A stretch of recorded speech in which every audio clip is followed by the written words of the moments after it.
ကဘာကွန်ဒလီစနစ်ကြီးတခုလုံးကိုလေ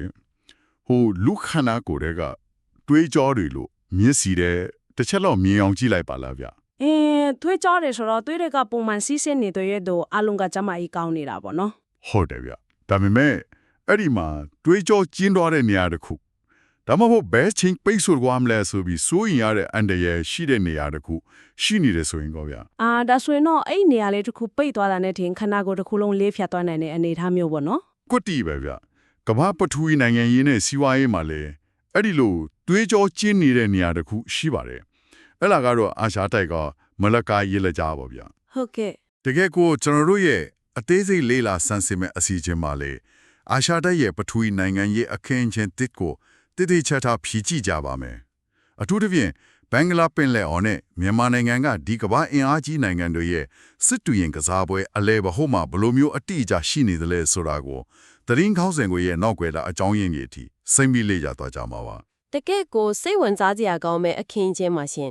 ်ဒီတွေးကြောကျင်းတဲ့နေရာလေးကိုထိန်းချုပ်နိုင်ဖို့ဘလို့တွေအားပြိုင်နေကြတယ်လဲဆိုတာကိုမြင်ရအောင်ဒီနေ့ကျွန်တော်စာဝဲပေါ်မှာတကယ့်ကိုခိုင်မာတဲ့အရင်းမိတော်တော်များများကိုဖြန့်ခင်းထားပါတယ်ရှင်ဘာဒီများပါမလဲဗျာ Carnegie Endowment ကိုထုတ်ပြန်ထားတဲ့ဘင်္ဂလားပင်လယ်အော်ရေကြောင်းလုံခြုံရေးအစီအစဉ်ခန်းစာတွေပြီးတော့ကျုံနိုင်ငံရဲ့ရဲဝန်းနဲ့ပိုလန်မှအစီအမံကိန်းကိုလေးလာထားတဲ့ Special Eurasia ရဲ့ပထဝီနိုင်ငံရဲ့သုံးသပ်ချက်တွေပါမယ်။နောက်ပြီး American ရဲ့နိုင်ငံခြားရေးမူဝါဒကိုဝေဖန်ဆန်းစစ်ထားတဲ့ Anadolu Agency ရဲ့ဆောင်ပါးတွေရဲ့ကုလသမဂ္ဂရဲ့ကာကွယ်စောင့်ရှောက်ရန်တာဝန်ရှိမှုဒါမှမဟုတ် R2P မူဝါဒနဲ့ပတ်သက်ပြီးလေးလာထားတဲ့သူတေသနာစံတန်းတွေပေါ့နော်အဆုံးမဲ့နော်ဟုတ်တယ်ရှင်နောက်ဆုံးတစ်ခုအနေနဲ့အိန္ဒိယနိုင်ငံရဲ့လှူရှားမှုတွေကိုခြေအားခံထားတဲ့ Lowy Institute ရဲ့မှတ်တမ်းတွေကိုပါပေါင်းစပ်ပြီးဒီပဟေလီကြီးကိုဆက်စစ်ကြည့်ကြမှာပါကောင်းပါပြီဒါပေမဲ့မစခင်လေးတစ်ခုကြို့ပြောချင်တာကဒီအစီရင်ခံစားလေစောင်းပါးတွေမှာနိုင်ငံရေးအမြင်မတူတာတွေပြင်းထန်တဲ့ဝေဖန်ချက်တွေအကဲဆက်တဲ့အကြောင်းအရာတွေပါနေတယ်လေဟုတ်ပါတယ်ရှင်ဒါကသတိထားရမယ့်အချက်ပေါ့ဒါကြောင့်ကျွန်တော်တို့ကဘေဘက်ကမှလိုက်ပြီးပြောနေတာမဟုတ်ဘူးဆိုတာကိုရှင်းရှင်းလင်းလင်းကြိုပြောထားချင်ပါတယ်ဒီပညာရှင်တွေမဟာဗျူဟာရေးအစွဲထူတွေတကယ်တော့ဘာတွေစဉ်းစားနေလဲသူတို့လုံရက်တွေနောက်ွယ်ကအကြောင်းရင်းတွေကဘာလဲဆိုတာကိုရှိတဲ့အတိုင်းကွက်ကွင်းကွင်းမြင်ရအောင်တင်ပြပေးအောင်ထပ်ပါပဲမှန်ပါရှင်ဘယ်မလိုက်ပဲအချက်လက်တွေကိုပဲအခြေခံပြီးသွားကြမယ်ပေါ့ဟုတ်ကဲ့ကမ္ဘာအင်အားကြီးနိုင်ငံတွေရဲ့စီးပွားရေးစင်ချန်တွေစစ်ရေးဗျူဟာတွေနဲ့နိုင်ငံတကာဥပဒေတွေဘလို့ရက်နွယ်နေတယ်လဲဆိုတာကိုရှုပ်ထွေးတဲ့စကားလုံးတွေဖဲ့ပြီးရှင်းရှင်းလင်းလင်းကြည့်သွားကြမယ်လေကဲတရုတ်နိုင်ငံရဲ့မလကအချက်တဲဆိုတာကနေစလိုက်ကြရအောင်ဗျာကောင်းပါပြီရှင်အရင်မြစ်တီထက်ကကိန်းဂဏန်းတွေအရာတရုတ်နိုင်ငံဟာတူရဲ့ရေနံလွယ်ချက်80%လုံးနဲ့နိုင်ငံတကာကုန်သွယ်မှု80%အတွက်ဒီမလကရေလက်ချကိုအဓိကမိခုနေရတယ်လို့ဆိုတယ်ဒါကတော်တော်ကြီးမားတဲ့ပမာဏနော်ဟုတ်တယ်ရှင်အေးမီခိုနီယာမှုဆိုတဲ့စကားလုံးနောက်ွယ်ကရန်တရားကိုတေချာကြည့်ကိုလိုတယ်မလကာရေလက်ချဆိုတာအင်မတန်ကျင်းမြောင်းတဲ့ရေလမ်းကြောင်းတစ်ခုလေပိုဆိုးတာကအဲ့ဒီရေလမ်းကြောင်းကိုထင်းချုံနိုင်တဲ့အနေအထားမှာအမေရိကန်ရေတပ်နဲ့အိန္ဒိယရေတပ်တို့ကဩဇာလွှမ်းမိုးထားတယ်ရှင်စဉ်းစားကြည့်ပါတကယ်လို့ပထဝီနိုင်ငံရဲ့တင်းမာမှုတွေကြီးထွားလာပြီးတစ်ဖက်ဖက်ကများဒီရေလမ်းကြောင်းကိုပိတ်ဆို့လိုက်မယ်ဆိုရင်ကိုဟာဒါဆိုရင်တရုတ်နိုင်ငံရဲ့စီးပွားရေးနဲ့စက်မှုလုပ်ငန်းရန်တရားကြီးတစ်ခုလုံးချက်ချင်းရပ်တန့်သွားနိုင်တဲ့အန္တရာယ်ရှိနေတာပေါ့အတိအကျပဲ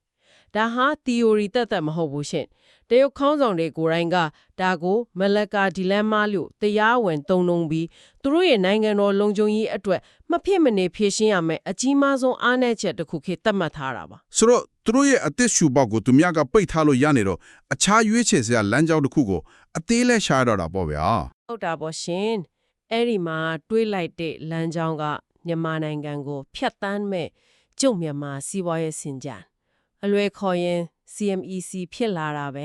အော်ရခိုင်ပြည်နယ်ကြောက်ဖြူကနေသက်ဆင်ကျုပ်နိုင်ငံယူနန်ပြည်နယ်အထိဖောက်လုပ်ထားတဲ့စီမံကိန်းတွေတဲ့ဟုတ်ပါတယ်ရှင်ဒါပေမဲ့ကျွန်တော်နည်းနည်းစဉ်းစားလို့မရတာကဒေါ်လာ2.9ဘီလီယံတန်ရေနံပိုက်လိုင်းကနေတနစ်ကိုရေနံတန်ချင်း22တန်ပို့နိုင်တယ်လို့ဆိုတယ်ဒါကကျုပ်ရဲ့လိုအပ်ချက်အားလုံးကိုမကမိဘူးမလားမကမိပါဘူးဟုတ်တယ်လေပင်လယ်ပြင်ကနေအေရာမရေနံတင်ပေါ်ကြီးတယ်နဲ့တဲတာကိုပိုက်လိုင်းကဘလို့လို့စားထိုးနိုင်မှာလဲဗျာတိတ်ကောင်းတဲ့မေကုန်းပါရှင်တကယ်တော့ပိုက်လိုင်းကရေနံတင်ပေါ်အားလုံးအစားထိုးဖို့လုပ်တာမဟုတ်ဘူးအထူးကမဟာဗျူဟာမြောက်လုံခြုံရေးအာမခံချက်တစ်ခုဖန်တီးတာပါဘလို့မျိုးအာမခံချက်လဲဗျာရန်တရားကဒီလိုရှင်အာဖရိကနဲ့ရှေ့အလယ်ပိုင်းကလာတဲ့ရေနံတင်ပိုးတွေဟာ စင်ကာပူဘက်ကမလက္ကာရေလက်ကြားကိုပတ်ပြီးထွားเสียမလို့တော့ဘူးမြန်မာနိုင်ငံမဒေးကျွန်းမှာကတ်လိုက်တာနဲ့ခရီးမိုင်900လောက်တိုးတောင်းသွားတယ် အဝမိုင်900တောင်း ဟုတ်တယ်ရှင်အချိန်အားဖြင့်ဆိုရင်30ရာခိုင်နှုန်းလောက်တက်တာသွားစေတယ်အချိန်ဆိုတော့ငွေပဲလေဒါအပြင်ဒေါ်လာ3ဘီလီယံတန်ကြောက်ဖြူရင်းနဲ့စိတ်ကန်းစီမံကိန်းလည်းပါဝင်ပါသေးတယ် อืม အရေးကြီးဆုံးကမလက္ကာရေလက်ကြားမှာတစ်ခုခုဖြစ်ပြီးပိတ်သွားရင်တောင်ကျောက်စစ်ကနဲ့အရေးပေါ်စက်မှုလုပ်ငန်းတွေလဲပတ်ဖို့လိုအပ်တဲ့စွမ်းအင်ကိုအိန္ဒိယသမုဒ္ဒရာကနေကျုပ်ကုန်းတွင်းပိုင်းကိုတိုက်ရိုက်ရောက်မဲ့မြေပြင်တန်တာတစ်ခုဖန်တီးလိုက်တာပဲရှင် အော်သဘောပေါက်ပြီဗျာဥမာပေးရရင်ဒါဟာပထဝီနိုင်ငံရေးရင်ကျော်ပိတ်ဆို့မှုကိုရှောင်လွှဲနိုင်ဖို့အတွက်ဖြက်လန်းမြင်လမ်းမကြီးဖောက်လိုက်တာတော့ပဲမဟုတ်ဘူးနော် ဘလို့ဥမာပေးမလဲရှင် ကိုတိဝဲရှင်အဲ့ဒီဥမင်လိုင်ခေါင်းကသူတို့အတွက်အသက်ကပေါက်ထင်နေလို့ကိုဒီလောက်ယဉ်နှီးမြုံနှံထားတာပါ တမီးအဲ့ဒီမှာပြဿနာတစ်ခုရှိလာတယ်ဗျ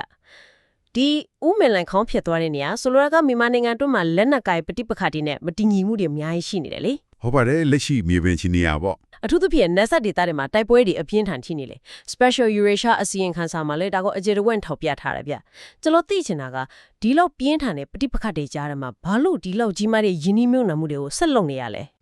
ဒေါ်လာဘီလီယံချီတဲ့ project ကြီးတွေကအချိန်မီပေါက်ကွဲနိုင်တဲ့မိုင်းကွင်းပေါ်မှာရက်တည်နေရတာမဟုတ်ဘူးလား အဲ့ဒါကတကယ်အကျက်အသေးပဲရှင်ကျိုးအတွက်မြန်မာနိုင်ငံရဲ့တည်ငြိမ်မှုဆိုတ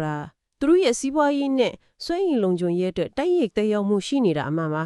ဟုတ်ကဲ့ အစီရင်ခံစားရအရာအကျိုးကနေစက်ကတိုက်ပွဲတွေနောက်ပြီးနေဆက်ဖြတ်ကျော်မှုခင်းတွေနဲ့ online ငွေလိမ်ကိုင်းကိစ္စတွေကြောင့်သူတို့နိုင်ငံသားတွေထိခိုက်ရမှုတွေအပေါ်အယံကိုစိုးရိမ်တယ်ရှင် ဒါဆိုဘာလို့ဆက်လုပ်နေရလဲ ဒါပေမဲ့တွေ့ချေကိုင်းမှုကိုကြည့်အောင်မြန်မာပြည်တွင်းကမတည်ငြိမ်မှုအန်ဒီယေကကြီးပေမဲ့အမေရိကန်နဲ့မဟာမိတ်တွေကမလက်ကရဲလက်ကြားကိုပိတ်ဆို့လိုက်မဲ့အန်ဒီယေက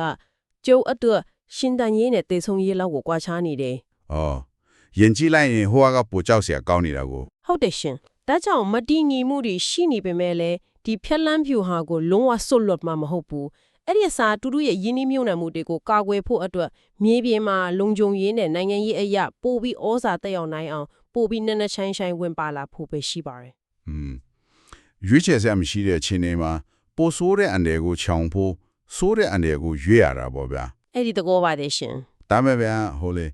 ေတရုတ်နိုင်ငံကဒီလိုကိုပိုင်အိုမင်လိုင်ဟောင်းကြီးဖောက်တီသူ့ရဲ့နောက်ဖေးပေါက်ကလည်းအိန္ဒိယသမုဒ္ဒရာတွေကိုခြေဆန့်လာပြီဆိုတော့ဟိုဘချန်စီယိုကက်လေကအိန္ဒိယကဘယ်လိုလုပ်မလဲ အိန္ဒိယကလည်းညီနေမှာမဟုတ်ဘူးလေ ဟုတ်တယ်လေသူတို့ရဲ့ရေပိုင်နဲ့ထဲကိုတရုတ်ကအလုံးရင်းနဲ့ဝင်လာတာကိုရေငုံနှုတ်ပိတ်ထိုင်ကြည့်ပါမလား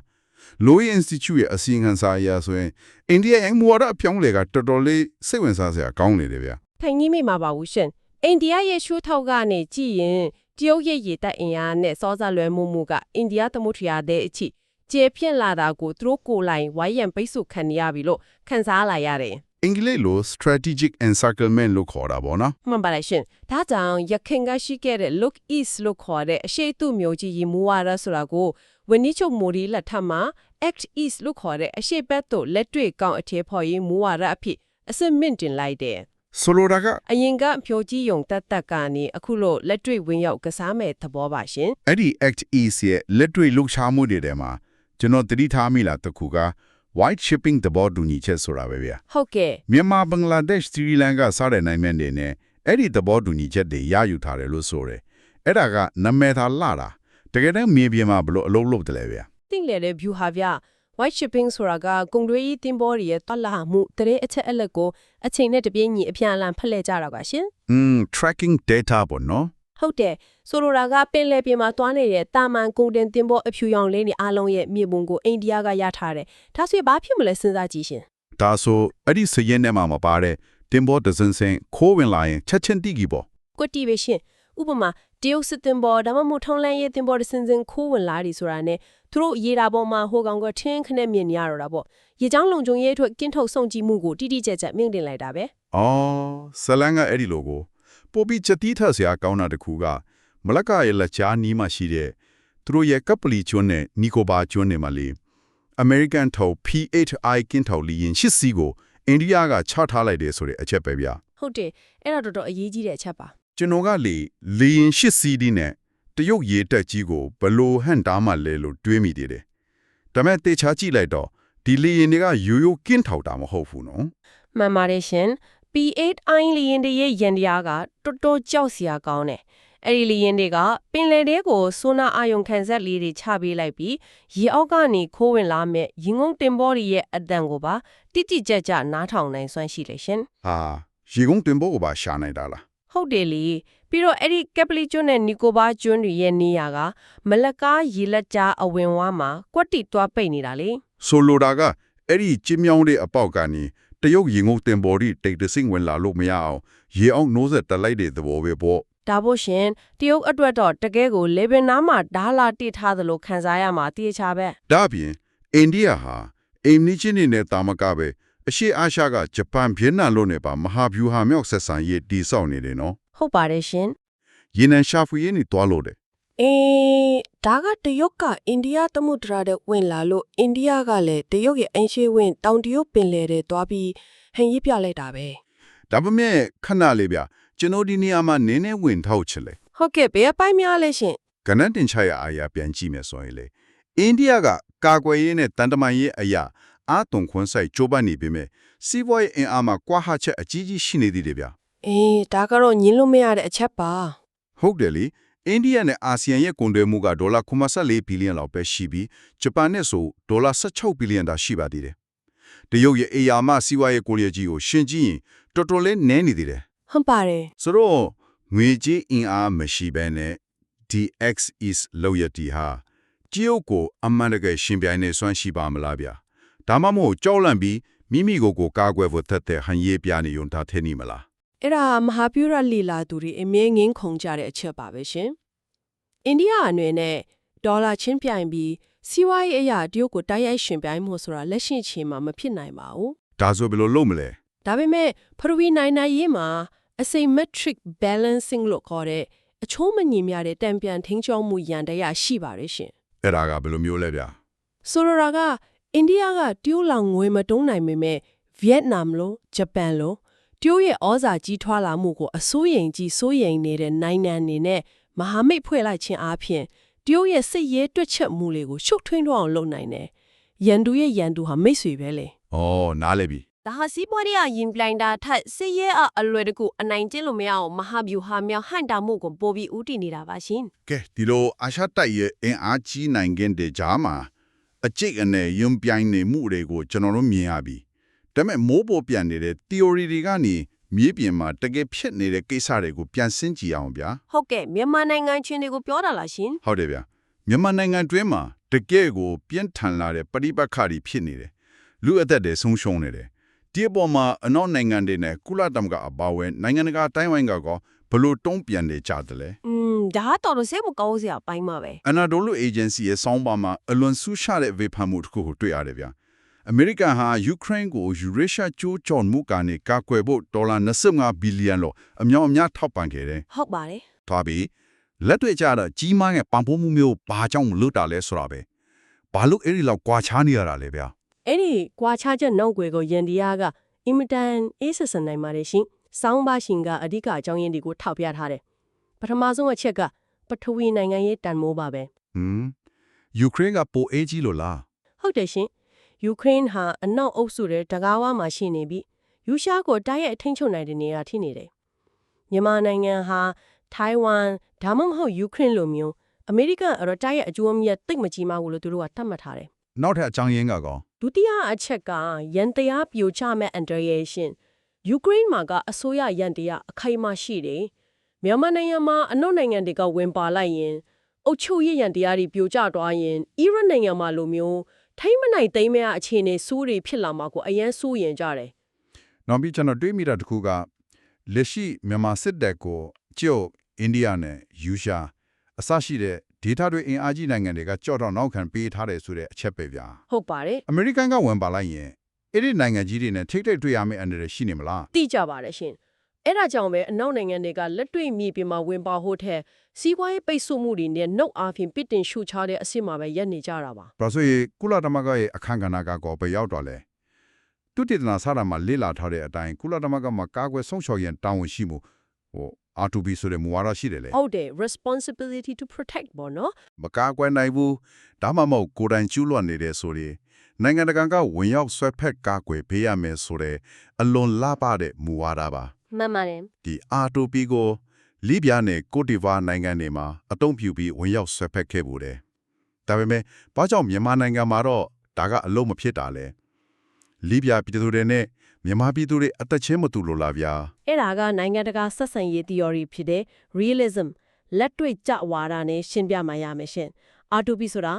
ာသဘောတရားအရသိလားပါပေမဲ့လက်တွေ့ရန်တရားအရာကုလသမဂ္ဂလုံခြုံရေးကောင်စီရဲ့တကားပိတ်အစည်းအဝေးခန်းနဲ့ရောက်သွားရင်အဲ့ဒီ theory ကအလို့မဖြစ်တော့ဘူး ဘာဖြစ်လို့လဲဗျာ ဘာလို့လဲဆိုတော့လုံခြုံရေးကောင်စီမှာဗီဒီယိုအာဏာပိုင်တဲ့နိုင်ငံကြီး9နိုင်ငံ P5 ရဲ့သဘောတူညီချက်လိုအပ်ပါတယ်ရှင် realism theory ရဒီနိုင်ငံကြီးတွေဟာလူအခွင့်အရေးတတ်ထက်သူတို့ရဲ့ကိုယ်ပိုင်စီးပွားရေးနဲ့ပထဝီနိုင်ငံရေးအကျိုးစီးပွားတွေကိုသာအမြဲတမ်းရှေ့တန်းတင်လိရှိကြတာ ဆိုလိုတာကလက်ပြားမှာတုန်းကအနောက်နိုင်ငံတွေရဲ့အကျိုးစီးပွားနဲ့ကိုင်းညီနေလို့ R2P ကိုချက်ချင်းအသက်သွင်းခဲ့ပေမဲ့မြန်မာကိစ္စမှာကြလို့တရုတ်နဲ့ယူရှားလို့ဗီဒီယိုအာဏာပိုင်နိုင်ငံတွေကသူတို့ရဲ့အကျိုးစီးပွားရဗီဒီယိုသုံးပြီးပိတ်ချလိုက်တာနဲ့ R2P ဟာစာရွက်ပေါ်ကစာသားတသက်ဖြစ်သွားတာပေါ့ အတိအကျပါပဲရှင်လူတိုင်းချင်းဆန္ဒထုတ်ထားမှုဆိုင်ရာဆွတ်ဖက်မှုဆိုတာနိုင်ငံကြီးတွေရဲ့အကျိုးစီးပွားနဲ့ထပ်တူကြမှာသာအကောင့်ထဲပေါ်လာတတ်တဲ့သဘောမျိုးဖြစ်နေပါတယ်စိတ်မကောင်းစရာကောင်းပေမဲ့ဒါကနိုင်ငံတကာနိုင်ငံရေးရဲ့အေးဆက်ဆက်လက်တွေတည်ရမှာပါပဲ ဒါဆိုရင်ဒါဒီအလန်ကကျွန်တော်တို့ကိုဘာကိုပြနေတယ်လဲအကယ်၍နိုင်ငံတကာဥပဒေဆိုတာကအင်အားကြီးနိုင်ငံတွေရဲ့စီးပွားရေးနဲ့နိုင်ငံရေးအကျိုးစီးပွားနဲ့ကိုင်းညီမှသာအသက်ဝင်မယ်လဲပတ်မယ်ဆိုပါစို့ဗျာ ဟုတ်ကဲ့ ဒါဆိုရင်လူအခွင့်အရေးဆိုတာလက်တွေ့နိုင်ငံရဲ့နောက်ခွဲမှသာအရေးလို့လိုက်နေရမယ့်အရာတစ်ခုဖြစ်သွားတော့မလား R2P လို့မူဝါဒတွေကတကယ်လို့အမှကိုကြိုးစည်းဝါးနဲ့ကိုက်ညီမှာဒေတာတွေကထုတ်သုံးတဲ့နိုင်ငံရေးကိရိယာတစ်ခုတတ်တာဖြစ်နေသလားဆိုတာတကယ်ကိုစဉ်းစားစရာဖြစ်လာတယ်ဗျ ဒီအချက်ကနိုင်ငံတကာဆက်ဆံရေးမှာဖြည့်ရှင်းရအလွန်ခက်ခဲတဲ့ပြဿနာတစ်ခုပါရှင်နိုင်ငံတကာထိုင်ဝိုင်းဟာဒူညီတဲ့လူအခွင့်အရေးတန်ဖိုးတွေကိုအခြေခံထားတယ်လို့နှုတ်ကပြောချပေမဲ့လက်တွေ့မှာနိုင်ငံတွေဟာသူတို့တဲ့အချုပ်အခြာအာဏာနဲ့ကိုကြိုးစည်းပွားကိုသာအဓိကထားကြပါလေ တကယ်လက်တွေ့မှာပေါ့နော် ဟုတ်ကဲ့ရှင်ဒါကြောင့်မို့လို့လေနိုင်ငံတကာတုံ့ပြန်မှုတွေကနေရာဒေသအလိုက်ရှေ့နောက်မညီပဲကွဲလွဲနေတာကိုကျမတို့ထင်ထင်ရှားရှားမြင်တွေ့နေရတာဖြစ်ပါတယ်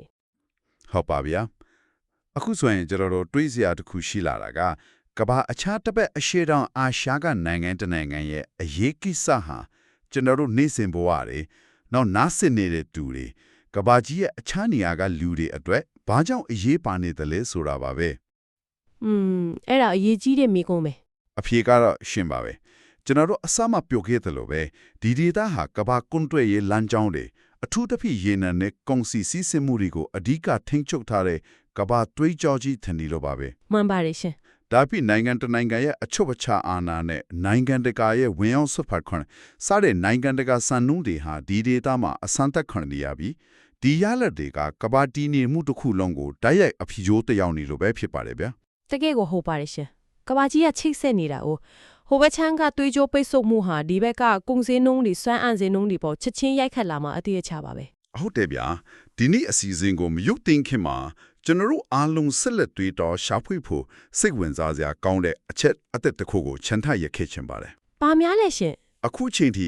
ကျွန်တော်တို့ဟာရုတ်အိန္ဒိယနဲ့အမေရိကန်လိုအင်အားကြီးနိုင်ငံတွေရဲ့ဒေါ်လာဘီလီယံချီတဲ့စစ်တွင်ကစားပွဲကြီးကိုပဲအာယုံစိတ်ဆွေးနွေးခဲ့ကြတယ်လေဒါမဲ့ဒီကနေ့လေလာခဲ့တဲ့အရင်မြစ်တီထဲမှာအချင်းချင်းပါဝင်နေတဲ့အချက်လေးတစ်ခုရှိပါတယ် ဘယ်ချက်လဲရှင် အဲ့ဒါကတော့2017ခုနှစ်ကတရုတ်နိုင်ငံရဲ့အေယာမမြစ်ဆုံဆယ်စီမံကိန်းကြီးရပ်ဆိုင်းသွားခဲ့ရတဲ့ကိစ္စပါဗျာ အော်ဟုတ်တယ်မြစ်စုံကြီး ဟုတ်တယ်ဒေါ်လာ3.6ဘီလီယံတန်စီမံကိန်းကြီးဟာနိုင်ငံတကာရဲ့ဖိအားကြောင့်မဟုတ်ပဲဒေတာကန်ပြည်သူတွေရဲ့ကြီးမားတဲ့စံထပြကန့်ကွက်မှုတွေကြောင့်ရပ်တန့်သွားခဲ့ရတာပါဗျာစဉ်းစားကြည့်ပါဗျာဒီအေယာမစူပါပါဝါနိုင်ငံကြီးတွေရဲ့တေချာတွက်ချက်ထားတဲ့ပထဝီနိုင်ငံရေးစီမံကိန်းကြီးကိုအမှန်တကယ်တန့်ရက်သွားစေနိုင်တဲ့အင်အားဟာလီယင်တွေတင်ဘောတွေဗီဒီယိုအာဏာတွေမဟုတ်ပဲဒေတာကန်ပြည်သူတွေရဲ့ရက်တီမှုနဲ့တဘာဝပတ်ဝန်းကျင်ဆိုင်ရာတက်ကြွလှုပ်ရှားမှုတွေပင်ဖြစ်နေနိုင်တယ်လားပေါ့ အလွန်လေးနက်တဲ့အတွေးပါပဲရှင်အထက်ကစီစဉ်ထားတဲ့ကမ္ဘာပထဝီနိုင်ငံရေးစစ်တွင်ရင်ခုန်ကြီးကိုအောက်ခြေကတာမန်ပြည်သူတွေရဲ့စုပေါင်းအင်အားနဲ့လှုပ်ရှားမှုတွေကဘယ်လိုမျိုးဝင်ရောက်ဖြစ်စည်းပြောင်းလဲပင်နိုင်တယ်လဲဆိုတာမြစ်ဆုံရေးကတက်တွေပြနေပါတယ် ဟုတ်တယ်နော် ဟုတ်ပါတယ်ရှင်အင်အားကြီးနိုင်ငံတွေရဲ့တွက်ချက်မှုတိုင်းကအမဲတဲ့မှန်ကန်နေမှာမဟုတ်ဘူးဆိုတာကိုဒါကရှင်းရှင်းလင်းလင်းပြသနေတာပါပဲ ဒါကြောင့် ဒီနေ့ဆွေးနွေးမှုအစမှာကျွန်တော်ပြောခဲ့တဲ့ခန္ဓာကိုယ်တွေကသွေးကြောတွေအကြောင်းကိုပြန်ကောက်ရရင်လေပထဝီနိုင်ငံရေးဆိုတာအပေါ်ကနေကြည့်ရင်လမ်းကြောင်းကြီးတွေအမြန်လမ်းမကြီးတွေဥမလိုင်ကောင်းကြီးတွေလို့ထင်ရပေမဲ့တကယ်တမ်းအဲ့ဒီလမ်းကြောင်းတွေကိုရှင်းတန်းလဲပတ်နေစေတာကအောက်ခြေကတာမန်ပြည်သူတွေဆိုတဲ့သွေးဆဲလေးတွေပဲဖြစ်ပါတယ် တကယ်ကိုလှပတဲ့နိုင်ရင်ချက်ပါရှင် ဟုတ်ကဲ့ဗျတခါတည်းမှာအဲ့ဒီအသေးငယ်ဆုံးသောအစိပ်ပိုင်းလေးရဲ့ယက်တီမှုကပဲခန္ဓာကိုယ်ကြီးတစ်ခုလုံးရဲ့လဲပတ်မှုကိုပြောင်းလဲပြနိုင်စွမ်းရှိပါတယ်ဒီအချက်ကိုကျွန်တော်တို့ဆက်လက်တွေးတော့ရင်ဒီကနေ့ဆွေးနွေးမှုကိုဒီမှာပဲရပ်နာလိုက်ကြအောင်ဗျာအချိန်ပေးတဲ့အတွက်ကျေးဇူးတင်ပါတယ် ကျေးဇူးတင်ပါတယ်ရှင်